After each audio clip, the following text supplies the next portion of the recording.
Good morning students. आज हम discuss करेंगे direction of magnetic field and bio Savart's law. Okay, तो हम फर्स्ट डिस्कस करते हैं direction of magnetic field. The direction of magnetic field can be determined by following rules. इसमें first rule अपना है स्नो रूल। स्नो रूल देखिए, हमने Oersted experiment में डिस्कस किया था वायर PQ जिसमें करंट फ्लो हो रही थी साउथ टू नॉर्थ डायरेक्शन, और उस कंडीशन में इसका जो नॉर्थ पोल है कंपास नीडल का वो वेस्ट की ओर डिफ्लेक्ट हुआ था। ठीक है, तो according to this law, if the current in a conductor is flowing from south to north direction, if the current in the conductor is flowing from south to north direction and wire is situated over the compass needle, then north pole of compass needle will deflect in a west direction। ठीक है, अगर wire है उस wire में current है वो south से north direction में फ्लो हो रही है, वायर है वो इसके कंपास नीडल के ओवर सिचुएटेड है, उसके ऊपर सिचुएटेड है, उस कंडीशन में इस कंपास नीडल का जो नॉर्थ पोल है वो वेस्ट की ओर डिफ्लेक्ट होगा। Dear student, clear? अब नेक्स्ट देखिए right hand thumb rule. According to this rule, if we hold a current carrying conductor by our right hand as shown in figures and the direction of a thumb indicates direction of a current in the conductor, then curled fingers will give the direction of magnetic field around the conductor। देखिए ये conductor है, इस conductor को हमने right hand से hold किया है। ठीक है, और इस टाइप से होल्ड करेंगे कि इसमें जो थंब है जो करंट फ्लो हो रही है उसकी डायरेक्शन को शो कर रहा है, थंब है जो इसमें करंट फ्लो हो रही है उसकी डायरेक्शन को शो कर रहा है। तो इसको होल्ड करने के लिए फिंगर्स को जिस डायरेक्शन में कर्ल करना पड़ेगा, कर्ल का मतलब होता है मोड़ना पड़ेगा, वो डायरेक्शन होगी मैग्नेटिक फील्ड की। ठीक है, जैसे ये वायर है, अब इस वायर को आप इस वायर को होल्ड करोगे राइट हैंड से, तो थंब है वो इसमें करंट की डायरेक्शन है वो अपवर्ड्स डायरेक्शन में है। तो इसको होल्ड करने के लिए फिंगर्स को हमने कर्ल करेंगे। तो यहाँ देखिए फिंगर्स टुवर्ड्स इनवर्ट डायरेक्शन में, और यहाँ होंगी वो आउटवर्ड। तो इनवर्ट को हमें, जब मैग्नेटिक फील्ड की डायरेक्शन इनवर्ट डायरेक्शन में होगी तब उसको हम क्रॉस से, और जब आउटवर्ड डायरेक्शन में होगी तो उसको डॉट से।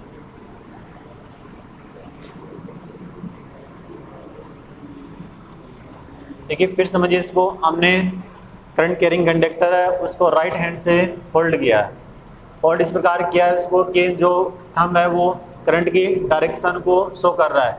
तो इसको होल्ड करने के लिए फिंगर्स को जिस डायरेक्शन में कर्ल करना पड़ेगा, मोड़ना पड़ेगा, वो डायरेक्शन होगी मैग्नेटिक फील्ड की। तो देखिए यहाँ अगर हम इसको होल्ड करेंगे तो यहाँ मैग्नेटिक फील्ड है वो इनसाइड, और यहाँ हो जाएगा वो आउटसाइड। इन साइड को हम डॉट से, और आउटसाइड को इनवर्ट डायरेक्शन को क्रॉस से, और आउटवर्ड डायरेक्शन को डॉट से। अगर ऐसे फ्लो हो रहा है, डाउनवर्ड्स फ्लो हो रही है करंट, तब उसको देखो, तब उसको होल्ड इस पर करेंगे कि अपना थंब है वो करंट की डायरेक्शन, तो फिंगर को कर्ल करेंगे तो यहाँ इनवर्ट डायरेक्शन में और यहाँ आउटवर्ड्स डायरेक्शन में। तो इनवर्ट्स होगा इसके लिए क्रॉस, और यहाँ आउटवर्ड्स होगा इसके लिए डॉट। क्या इस तरह से करंट फ्लो हो रही हो तो आपको इसको होल्ड करने के लिए इस तरह होल्ड करेंगे अपना थंब करंट की डायरेक्शन में, तो फिंगर यहाँ देखो इनसाइड इनवर्ट्स डायरेक्शन में, और यहाँ आउटवर्ड्स में। इनवर्ट्स के लिए क्रॉस, और यहाँ डॉट। अगर इसमें करंट इस तरह से फ्लो हो रही है तो आपको इसको इस तरह से होल्ड करना पड़ेगा थंब करंट की डायरेक्शन में। तो आप देखो यहाँ फिंगर इनवर्ट्स डायरेक्शन में, इनवर्ट्स के लिए क्रॉस, आउटवर्ड्स के लिए।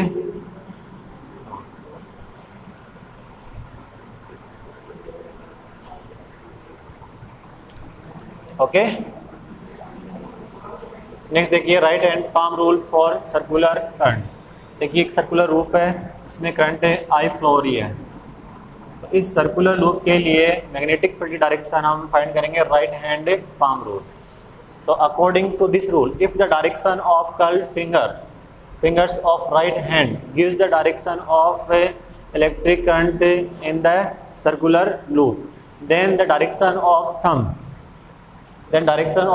gives the direction of magnetic field। Okay, अपने राइट हैंड के फिंगर्स को इस तरह से कर्ल करेंगे कि ये इस सर्कुलर लूप के अंदर जो करंट फ्लो हो रही है उसकी डायरेक्शन को इंडिकेट करें। जैसे करंट ऐसे फ्लो हो रही है तो हम इसको इसके अलोंग कर्ल कर लेंगे, मोड़ लेंगे। अब जिसमें थंब की जो डायरेक्शन होगी वो मैग्नेटिक फील्ड की डायरेक्शन होगी। क्लियर? अभी मैंने राइट हैंड थंब रूल बताया था। राइट हैंड थंब रूल में जो थंब होता है वो करंट की डायरेक्शन को, और जो फिंगर्स होती हैं वो मैग्नेटिक फील्ड को। लेकिन इसमें अपोजिट हो जाएगा। यहाँ आप देखोगे तो ये कर्ल्ड फिंगर है, ये मुड़ी हुई अंगुलियाँ हैं, वो सर्कुलर लूप में करंट की डायरेक्शन को, और जो थंब की डायरेक्शन होगी वो मैग्नेटिक फील्ड की डायरेक्शन में होगी। तो according to this rule, if the direction of curled fingers of right hand gives the direction of electric current in the circular loop, then the direction of thumb will give the direction of magnetic field। Okay, अगर इस तरह से अगर current flow हो रही है, suppose कीजिए ये सर्कुलर लूप है और इसमें क्लॉकवाइज करंट फ्लो हो रही है। अब क्लॉकवाइज जब करंट फ्लो होगी तो अपनी जो फिंगर्स हैं उनको करंट की डायरेक्शन में कर्ल करेंगे। तो अपना थंब देखिए इनवर्स डायरेक्शन में, और इनवर्स के लिए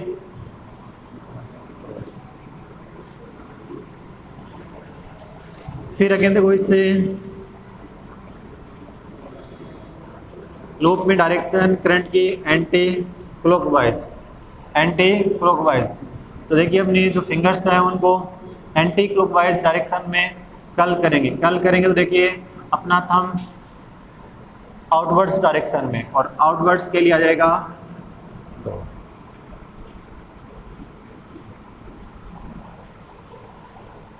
clear?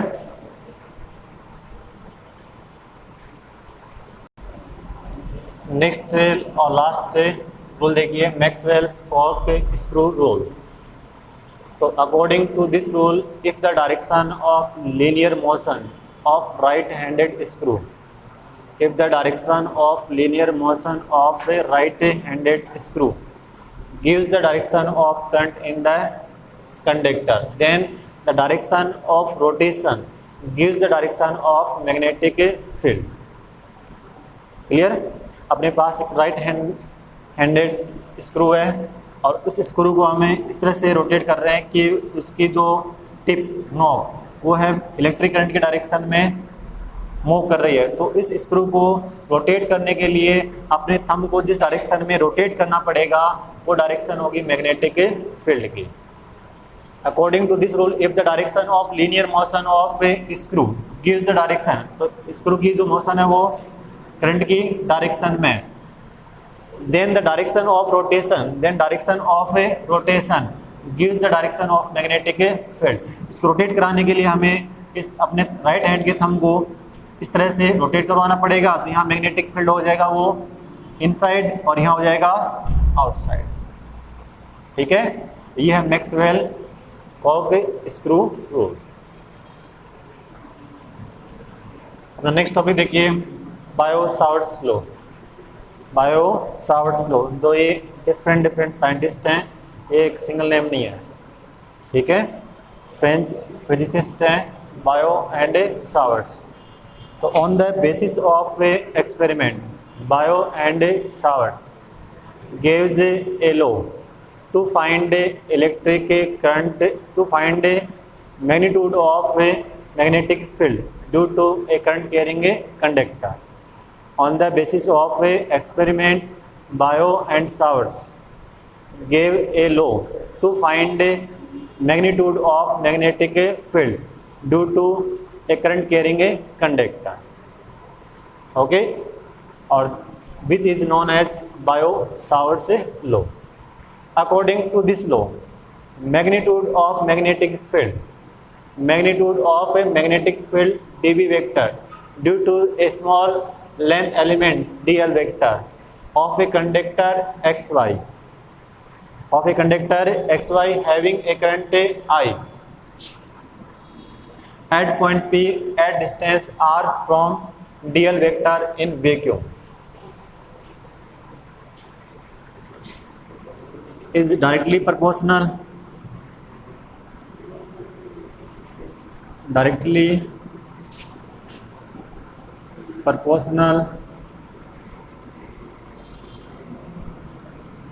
of current I, that is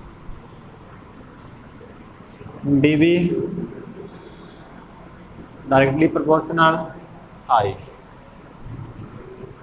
Second, directly proportional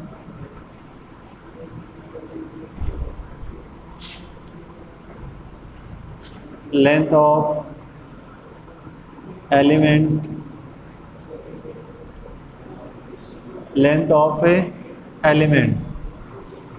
that is dB proportional dl. Equation first, equation second. Directly proportional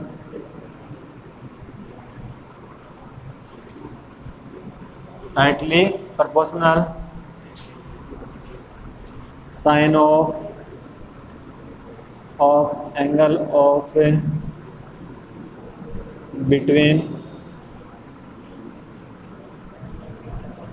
dl vector and r vector, that is dB directly proportional sin theta.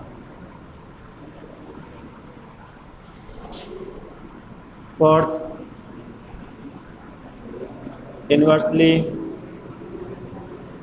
proportional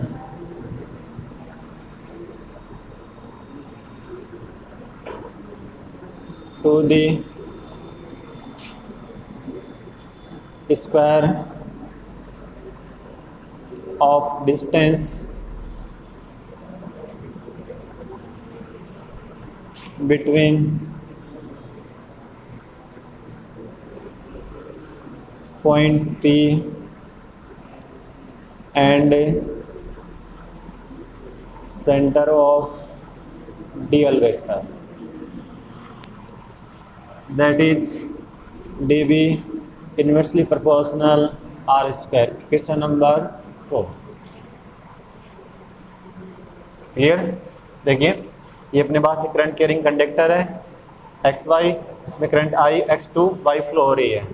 इसका हमने एक small element लिया है AB, इसकी length है वो dl है और इसमें वेक्टर है वो जो एलिमेंट वेक्टर है वो dl वेक्टर और इसके डायरेक्शन करंट की डायरेक्शन में है और इसके सेंटर से पोजीशन वेक्टर r वेक्टर पर कोई पॉइंट P सिचुएटेड है जिस पर मैग्नेटिक फील्ड है वो है dB वेक्टर। तो इस dB वेक्टर के जो वैल्यू का मैग्नीट्यूड होगा वो directly proportional of current I which flowing in the element dB proportional I directly proportional to the length of element dl। तो dB proportional dl directly proportional sine of angle between dl vector and r vector, इनके between angle theta है तो इसका sine हो जाएगा sine theta, तो dB proportional sine theta. और last inversely proportional to the square of distance between point P और and centre of dl। इसके सेंटर वो मान लीजिए सेंटर इससे और P की जो डिस्टेंस है वो r है उसके इनवर्सली प्रोपोर्शनल। क्लियर? तो फ्रॉम इक्वेशन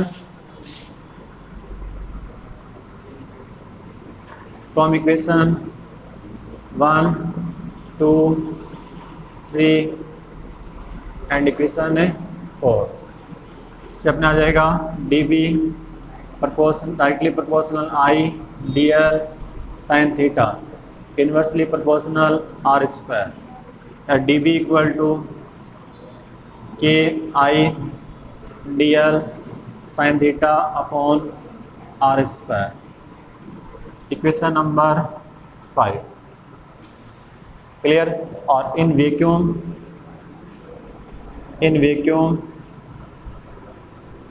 के equal to mu not upon 4 pi, mu not upon 4 pi equal to 10⁻⁻7 newton पर एम्पियर स्क्वायर और वेबर पर एम्पियर मीटर या टेस्ला मीटर पर एम्पियर। और mu naught primitive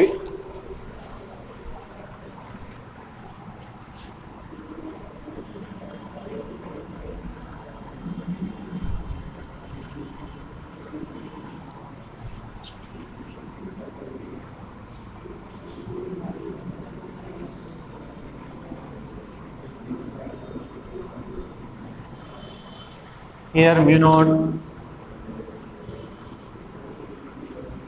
naught permeability of free space। Okay, तो 10 in vacuum dB equal to mu not upon 4 pi I D L sine theta upon R square upon R square. यह आ जाएगा अपने पास final question 6। Okay clear. के बाद फिर देख लीजिए, अपने पास कोई current carrying conductor X Y है, इसमें current I x2 y flow हो रही है। इसका हमने एक एलिमेंट लिया है, लेंथ एलिमेंट डीएल वेक्टर। इस डीएल वेक्टर के कारण P पॉइंट पर जो मैग्नेटिक फील्ड होगा वो directly proportional to the current I, directly proportional to the length of element dB proportional DL, directly proportional sine of angle between dl vector and r vector, that is dB proportional sin theta, or inversely proportional to the square of distance between point P and center of dl vector, dB inversely proportional r square। और चारों equation को और combine करेंगे अपने, तो dB proportional I dl sin theta और inversely proportional r square. अब ये इसमें प्रोपोर्शनल का साइन अगर रिमूव करेंगे तो आ जाएगा कांस्टेंट, और k इक्वल टू का mu not upon 4 pi equal to 10⁻⁻7 newton पर एम्पियर स्क्वायर और वेबर पर एम्पियर मीटर और टेस्ला मीटर पर एम्पियर। और mu not permeability of free space. तो 10 in vacuum dB equal to k की वैल्यू पुट कर दी, mu not upon 4 pi ideal sine theta upon R square. Okay, आगे देखिए, अब इन वैक्यूम में हमने डिस्कस किया dB equal to mu not upon 4 pi ideal sine theta upon R square. और if a conductor is surrounded by another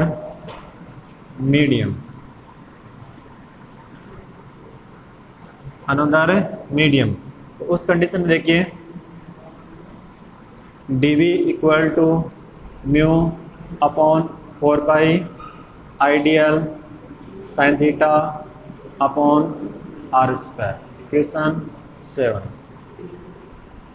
here mu equal to mu not into mu R, magnetic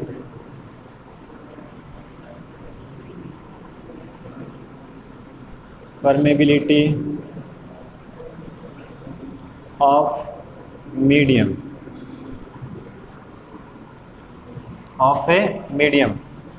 और mu R equal to mu upon mu not, relative magnetic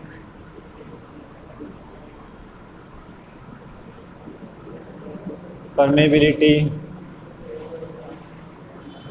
of medium.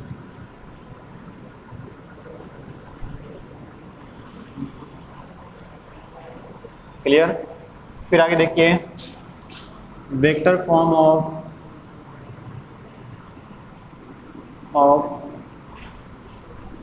Bio Savart's law. Vector form लिखेंगे तो इसकी होगी dv vector equal to mu not upon 4 pi I DL vector cross R cap upon R square mu not upon 4 pi I DL vector cross R vector upon R cube. Equation number 8। Okay, तो DB vector की direction होगी वो DL vector cross R vector की direction में होगी, और इसको हमें राइट हैंड थंब रूल से फाइंड कर सकते हैं। देखिए, ये डीएल वेक्टर की डायरेक्शन है जो करंट की डायरेक्शन में है, और ये आर वेक्टर की। तो अपने को राइट हैंड की फिंगर को डीएल वेक्टर से आर वेक्टर की डायरेक्शन में कर्ल करना है, मतलब इनको मोड़ना है। तो जो थंब की डायरेक्शन होगी वो मैग्नेटिक फील्ड की डायरेक्शन होगी। देखिए, डीएल वेक्टर इस डायरेक्शन में हो गया और आर वेक्टर इस डायरेक्शन में। तो हमें डीएल से आर वेक्टर फिंगर को कर्ल करेंगे तो अपना थंब इनवर्स डायरेक्शन में होगा, ग्रीन बोर्ड के इनवर्स डायरेक्शन में होगा, और उसके लिए आ जाएगा क्रॉस। इधर देखेंगे ई डैश पॉइंट पर, तो डीएल वेक्टर ये रहा और आर वेक्टर ये रहा। तो हमें डीएल से आर फिंगर्स को कर्ल करेंगे तो थंब आउटवर्ड्स डायरेक्शन में, और आउटवर्ड्स के लिए दो। ठीक है, तो direction of dB vector will be along direction of dl vector cross r which can be determined by right hand